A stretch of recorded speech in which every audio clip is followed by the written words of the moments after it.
This one has the blues note added, which is the flat 5. And sinister sounding if used the right way. The fingering is a little bit different. On this one, I'm up in 7th position, and the basic notes we're using are those half step apart there.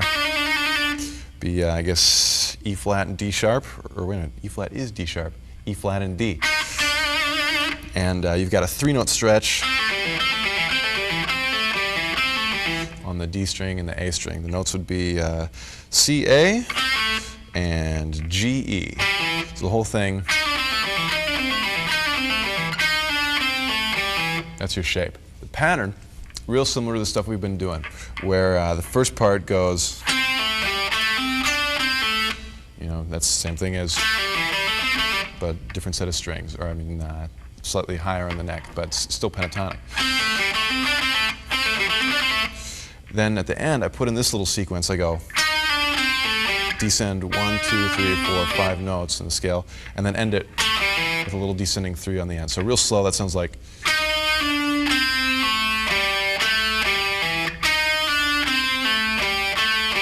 That's the part that goes on the end. So the whole thing together is going to sound like this.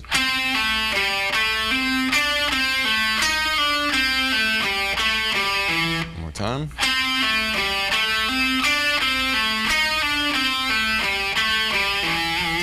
And if you hit that hard, mute it, and play it a little bit quicker, it sounds really cool. Something like.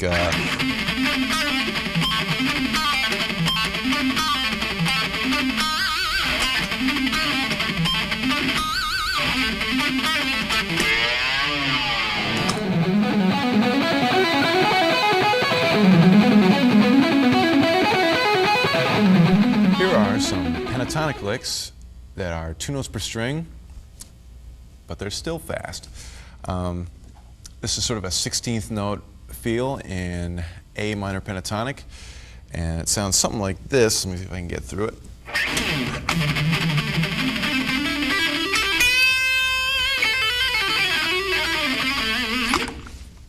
And basically what I'm doing is this kind of pattern where I've got an A note on the D string, and I descend 3 notes in A minor pentatonic, that kind of thing, using a pull-off to make it easier to pick, basically. And then I ascend back up to the original note and go up to the C note and back down. So the way I sort of look at it is these 2 things. This is the first part, and this is the second part. So it's A, G, E. Think about them notes. And G, A, C. So the 2 parts together.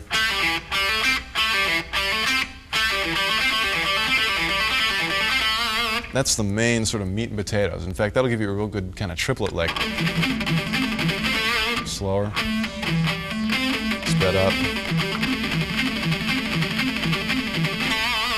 And then all I did to make it a 16th note feel is add 2 more notes on the end that we've already played a million times, so it shouldn't be too much trouble. And then I added on A and G, just descending again on the same scale. So I'm repeating a lot of notes, but it ends up sounding cool. That's the whole lick.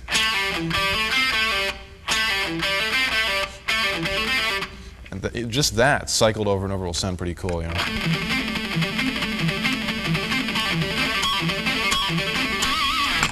Again, check out the accents. That's a real important thing. All I did was put that on each set of 3 strings in the pentatonic scale. So I'd start the first one maybe on the A string and do that pattern.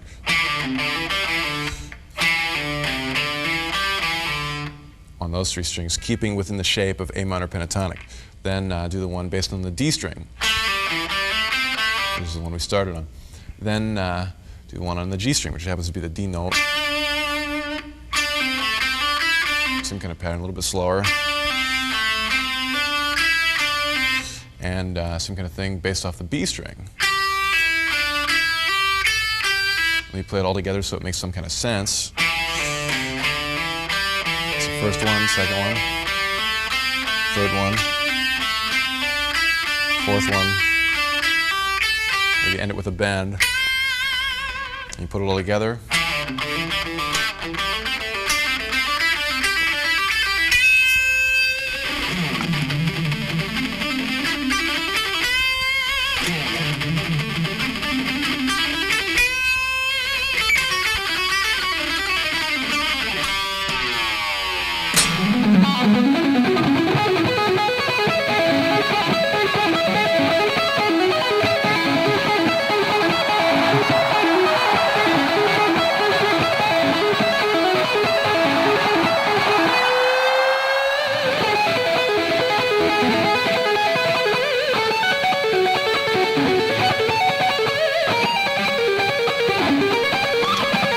thing I've been working on a lot lately is sequencing arpeggios.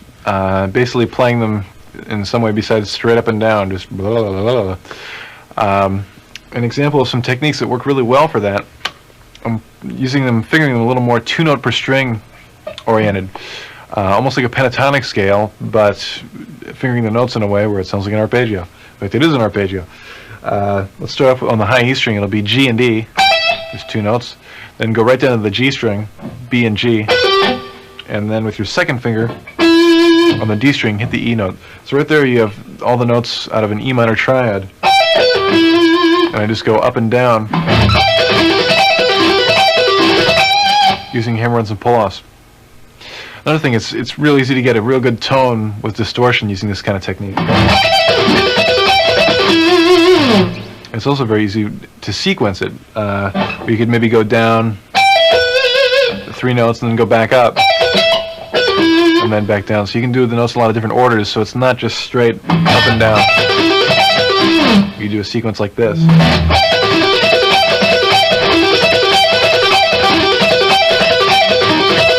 Let me take that slow for you one time.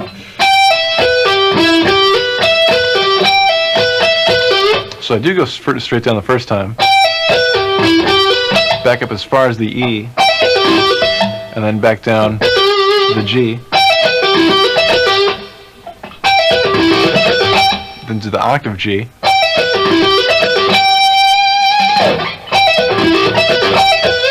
down 3 notes, and down another 3 notes starting on E.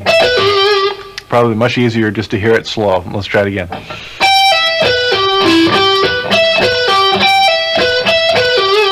And then over and over.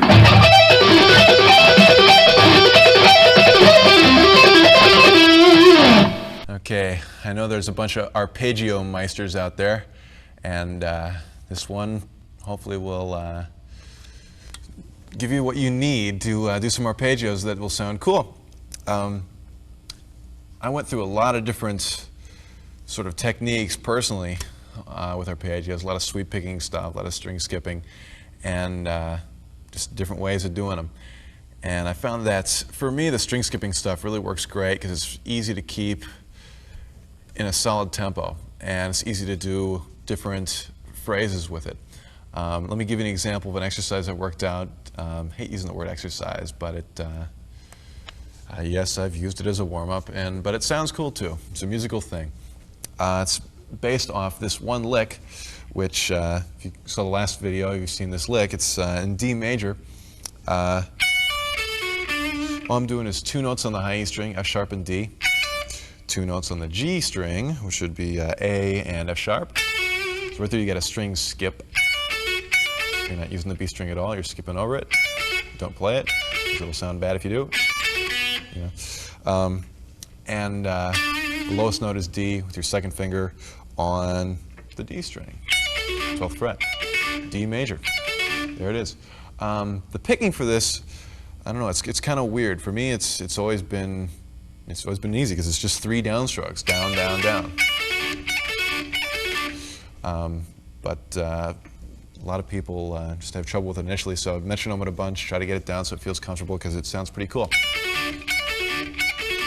Then all I do is ascend with using those same notes. Back up to the top. For that, I do 2 upstrokes and a bunch of hammer-ons and pull-offs. So the whole thing sounds like that. Now, right there, you can do a lot of variations. You know, right there is one that.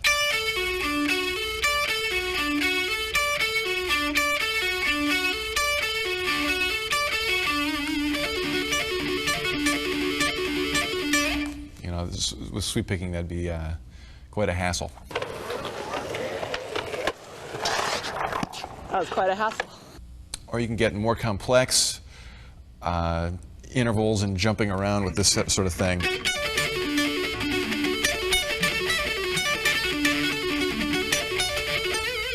Let me slow that one down a little bit.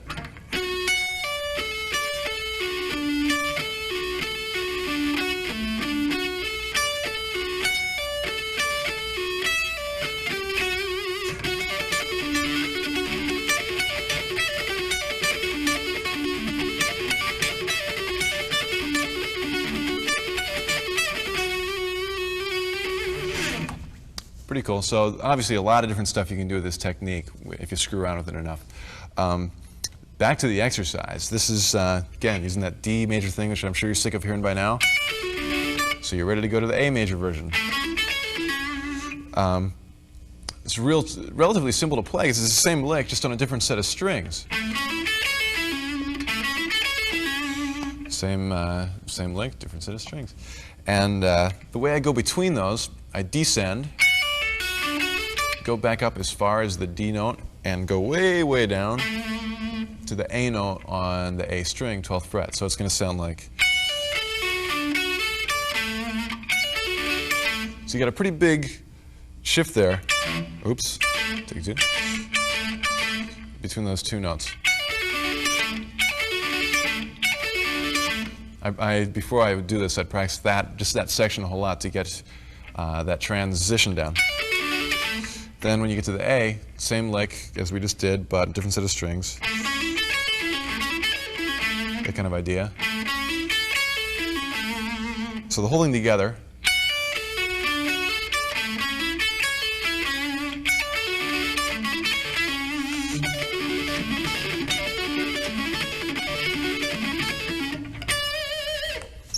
That's the first part of it. Then we have B minor and F sharp minor. Slower. Those are like this. It's a slightly different pattern. You've got a minor shape instead of a major shape, so you got to alter it a little bit. It's got a minor third stretch between D and B, and a major third stretch between F sharp and D, and a low B note. And again, that same exact shape, lower set of strings for the F sharp. The F sharp minor triad, that is. So that one, again, same pattern where you go all the way down and back up to the B, and then hit the low F sharp. So it sounds like.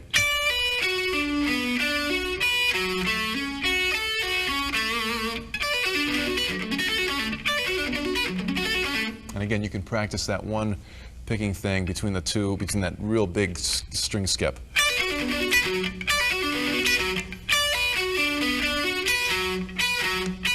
Pretty big skip. And if you put that together with the first part, the last one, oops, sorry, wrong key, it's in G. There we go. The last one is in G major and D major. And this should be pretty easy to play because it's identical to the D and the A one. Same shape, but down in third position. So the whole thing so far.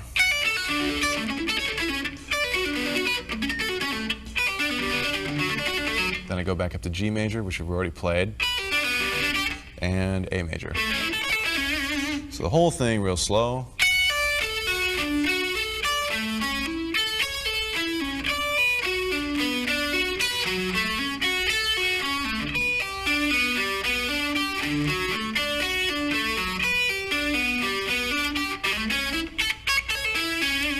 Kind of thing. Let me see if I can get it up to tempo.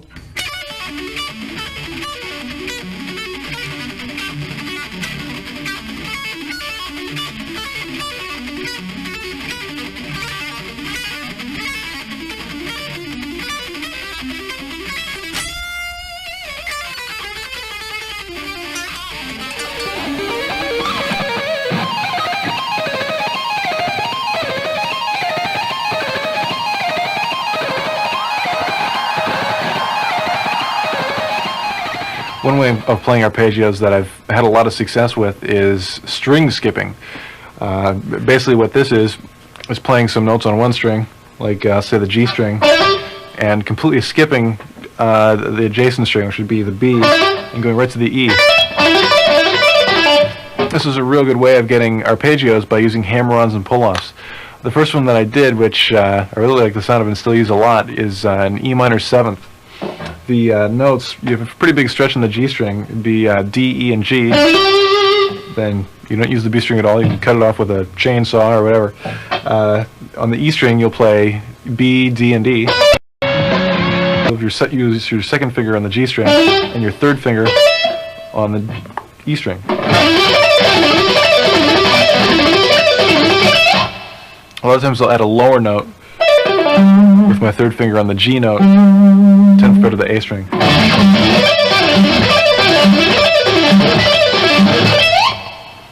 You can use sequences that you used in your hammer-on pull-off licks within these. They translate real well.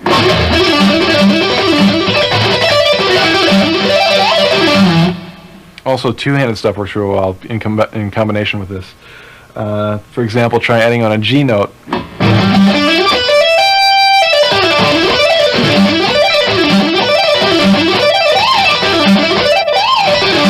Or maybe sliding up to the B note. Sliding may take a while to get used to, but after you wear those initial grooves in your first finger, it'll sound real cool.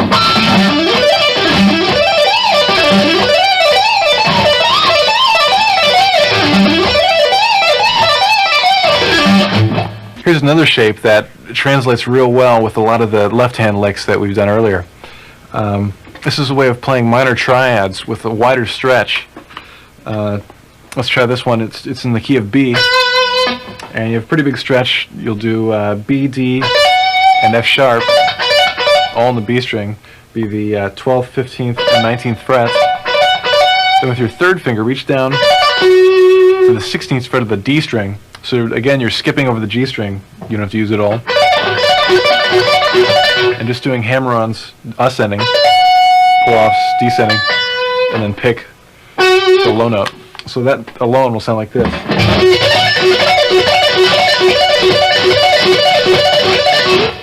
Which is a real smooth sounding triad. It's real hard to get that same kind of tone out of sweep picking. To get a better range out of it, you could add the high B by barring with your pinky on the high E string.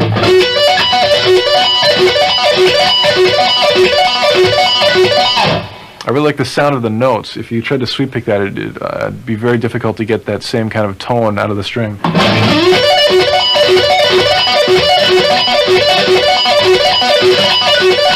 Especially with distortion. This works really well. Here's a variation of that same idea. It involves some pretty wild left-hand shapes. This would be E minor triads. I'm doing the same kind of idea. It'd be E, G, and B on the high E string, 12th position. And I took that shape and put it exact shape starting on E in two different octaves. So you have some pretty wild string skipping to do. Your first one, you skip over two strings and go down to the D string. Exact same notes, exact same shape, but different string, and you have to move up a whole step. Let's try that much. Let's try starting on the note on the D string, go up E, G, B, and then go back to the E string, E, G, B, and then descend on both strings. So all together that'll sound like this.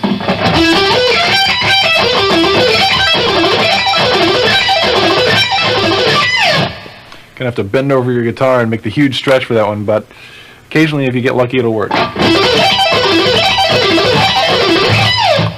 To continue that, you can get the lower octave on the low E string, starting on the E note, and doing those same notes E, G, and B with the same stretch. Let's give that a try.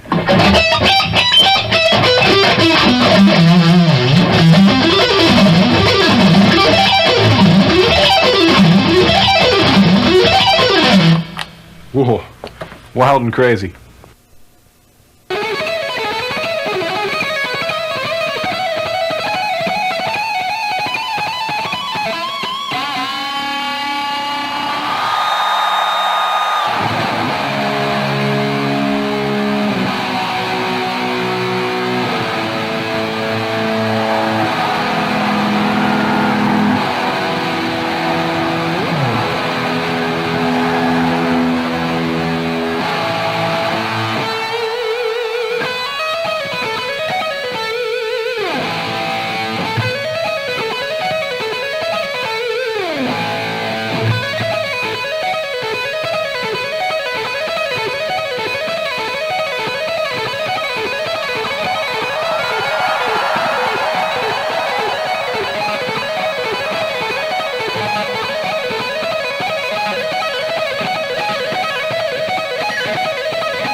All right, let's say good morning to our left hand. We're going to do some hammer-ons and pull-offs.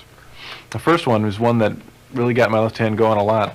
It's a 5-note sequence, and basically got one note on the high E string, A note, 5th fret, and on the B string we've got 3 notes, G, F, and D.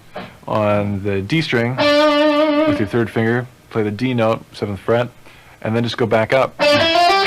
So it's 5 notes up and down, 1, 2, 3, 4, 5, and back to your original. One of the good things about this lick is it uses all your fingers. So besides being a cool sounding lick, it's a real good exercise. When we play it up to tempo, you can hear how it sounds.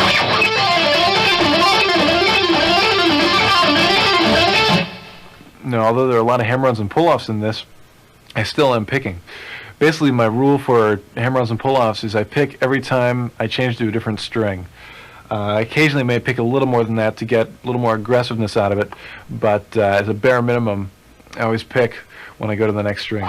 So for this, basically I pick the first 2 notes because I changed strings, then do 2 pull-offs, then pick the next 2 strings, and then hammer on the next 2 notes. So the whole thing is like pick, pick, pull off, pick, pick, hammer, hammer.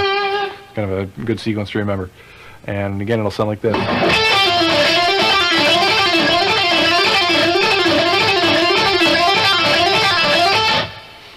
There's a lot of variations in that you'll see soon. The thing that you can add to that that'll give it a real good sound is something like this.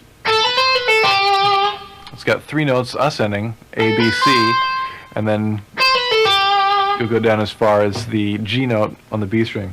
So the whole thing goes A, B, C, B, A, G. That in itself is a real good pull-off.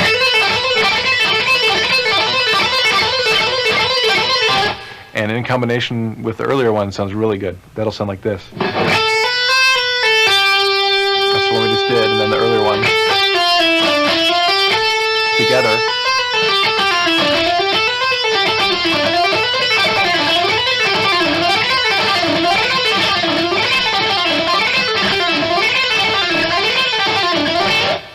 The next sequence is an exercise I use not only to build my left hand, but it's also a real good sounding phrase.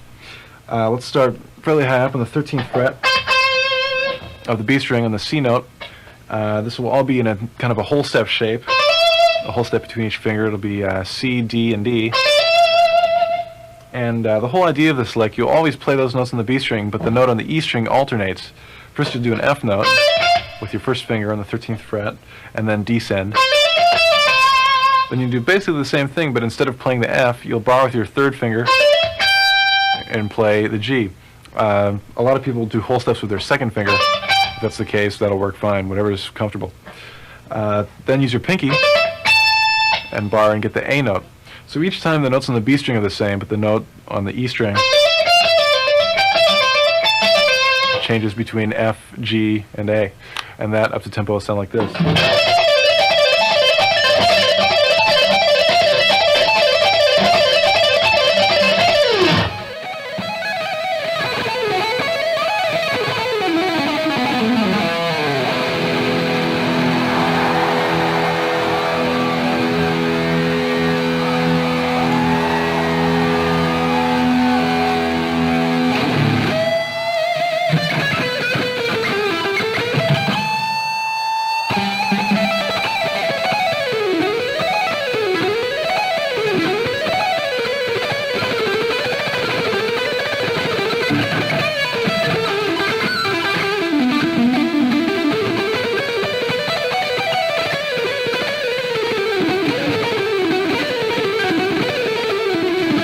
One of the licks that really helped out my picking a lot is based on something I call just 3-note per string patterns, where you have 3 notes on a string. In this case, for this exercise, we're using B, C, and D on the 12th fret of the B string.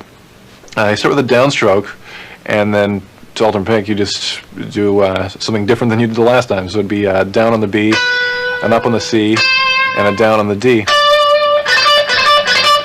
The hardest thing about alternate picking is when you have to go to the next string.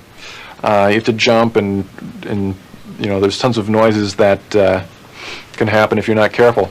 A real good exercise for this is basically doing just that, jumping over the string. The note I hit is E with my first finger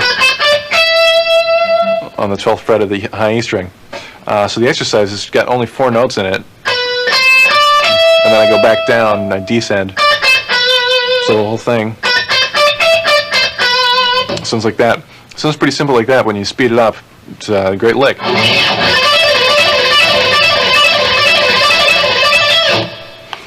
Right there at the end, I did a sequence that basically just exaggerates the more difficult part of the lick, which is crossing over the string.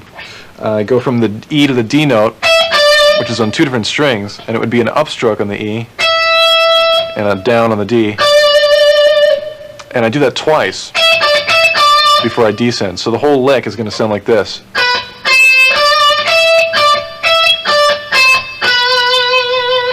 One more time.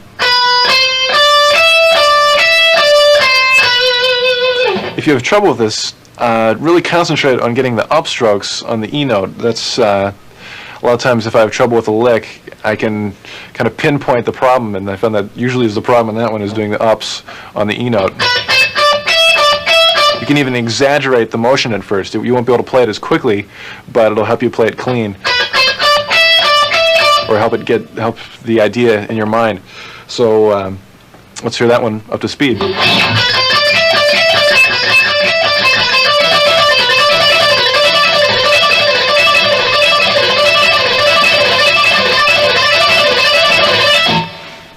It also sounds really good alternated with the normal 4 up and down. That would be something like this. So the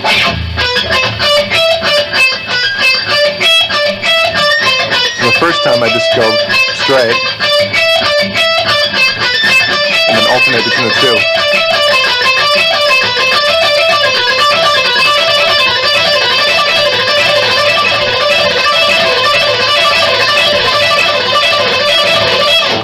Real aggressive sounding. One of the ways to practice this that really helps a lot also is to try it with a clean tone. A lot of times with the distortion, it masks the way the string will sound. So when initially practicing these, you might want to have a cleaner tone.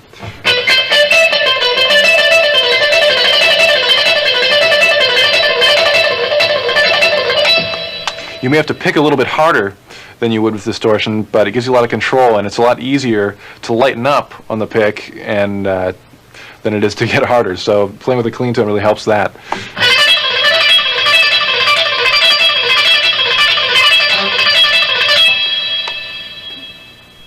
Another variation that really helped my picking out a lot is real similar to the 4-note sequence, except this time it's got 6 notes.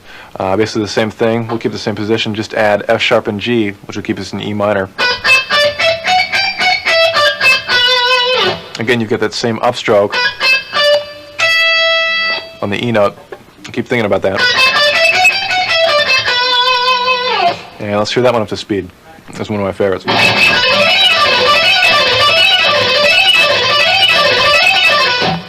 This sounds real good in combination with 4. If you do 4 notes up and down and then 6 notes up and down, that's going to sound like this.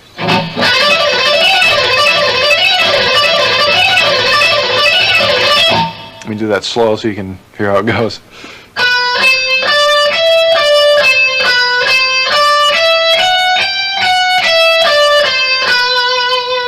One more time.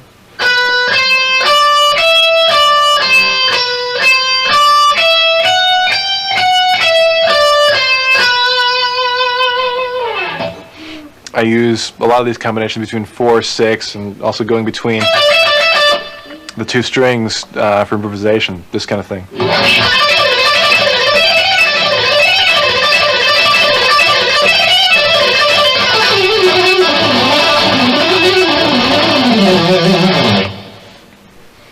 Loads of fun.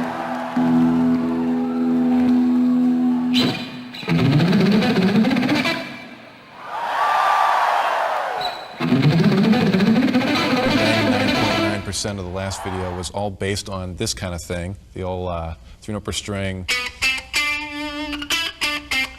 kind of like picking, you know, alternate picking starting with a downstroke kind of thing. Millions of variations on that, and it's all based on being able to do that lick, you know, cleanly and with some amount of control.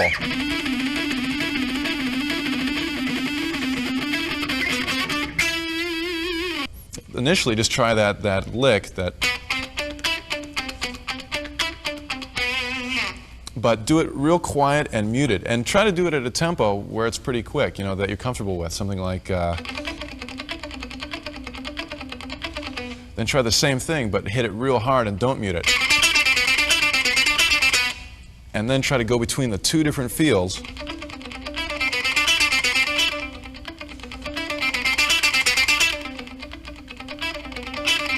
You know, if you can play it quicker, great. You know.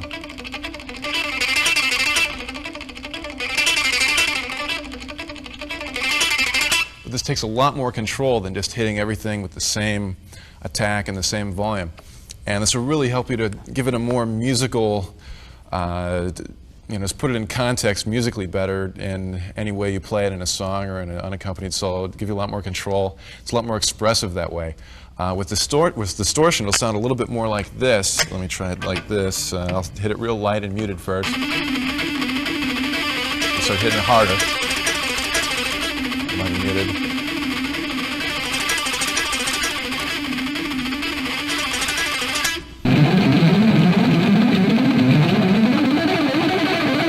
The next sequence is probably the first lick that I can really play fast with picking. The lick is very similar to the sixes lick, except I don't descend, I only ascend. It'll be a little lower on the neck. I'll start on the low E string on the 7th fret, the B note. This is still in the key of E minor. There are a lot of shapes in this that are real good for the left hand also. The first one would be a half step and a whole step. It would be B, C, and D. And then E, F sharp, and G. It's the same thing we're doing, but 2 octaves lower. And I'm only ascending, only going up. The pattern continues on the A string, and you can see the last 3 notes I played were on the A string. So I just shift up to the next position, staying diatonic with that scale, which would give me the notes F sharp, G, and A. The shape, the left-hand shape, would be a half step and a whole step. So basically what I'm doing is going up 6 notes and then shifting to the next pattern. From there, I do another pattern of 6 based on that position shift. So the pattern of 6 will be F sharp, G, A, and then B, C, D. On the D string, 10th position, you get the same shape of a half step and a whole step. And you're staying in the key of E minor. So that's going to sound like this. All alternate picking. So the upstrokes that you really want to watch are the E note, right here, and then the B note. There certainly are other upstrokes, but those are the ones that will be the hardest because that's where you have to cross over the next string. From there, just keep doing the pattern where we ended on the D string, so go up to the next position on the D string. Should be 2 whole steps, C, D, and E. And then to the G string to do our 6th pattern, which would give us the notes F sharp, G, and A. This is a shape that a lot of people find uncomfortable initially, but it's real useful to learn it because it's diatonic to E minor if you start on C. So far we have this.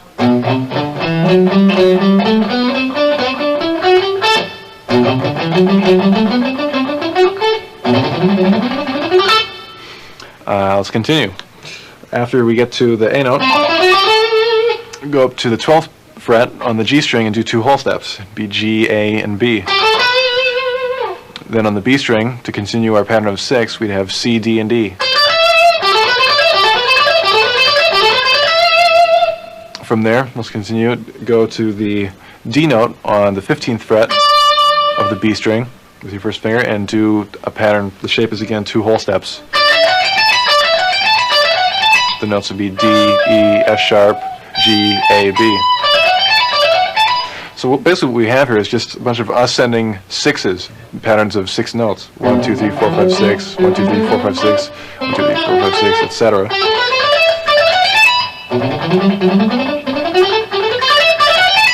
And because of the way it's fingered, each of those will start with a downstroke. Down, down, down, down, down. So if you can practice that one initial lick, all the rest should be fairly easy to do. Because they're all picked exactly the same way.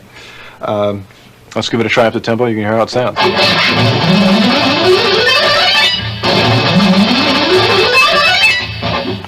Real hip.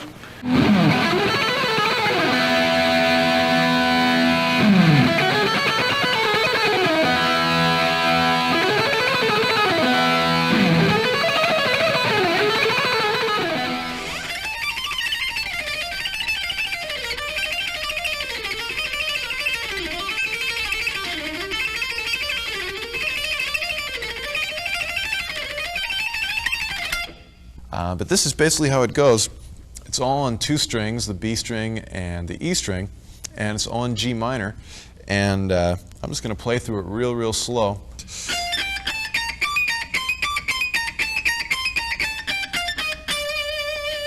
That's basically the first pattern of it.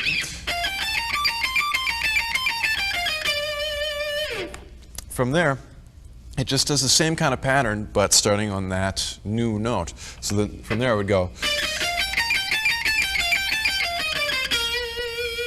from there,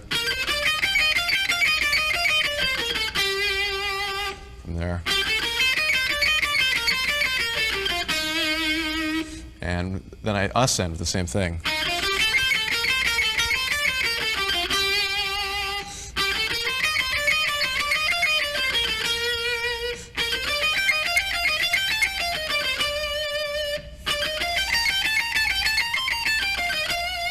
And you're back at your original note.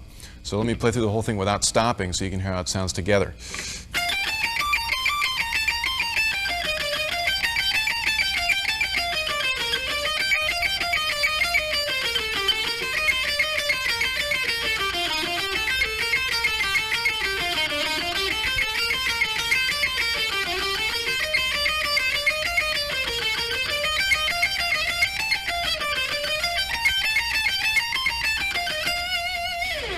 Something like that. Now before you even attempt doing this quick, it's really important to just sort of take one section and get it down. So you probably want to start at the top and just go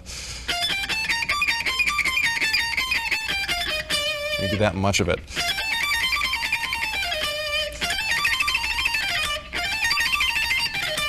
All alternate picking, starting with the downstroke.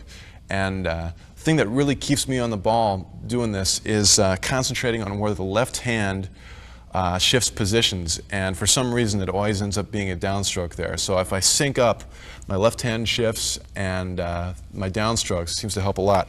So I concentrate on going down, down, because those are the 2 shifts. Down, down. And I found that that really keeps me in sync with my 2 hands. So let me play the whole thing pretty quick and see if it works.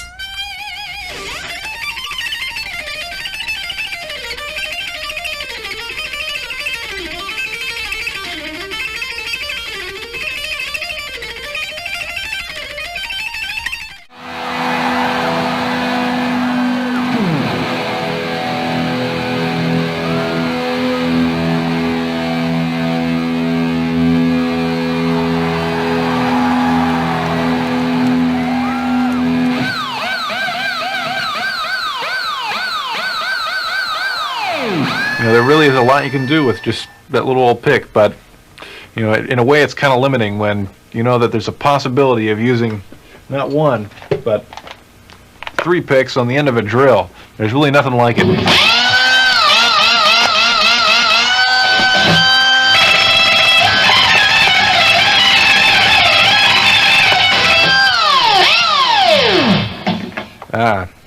Beautiful, beautiful music. Almost as cool as a polka.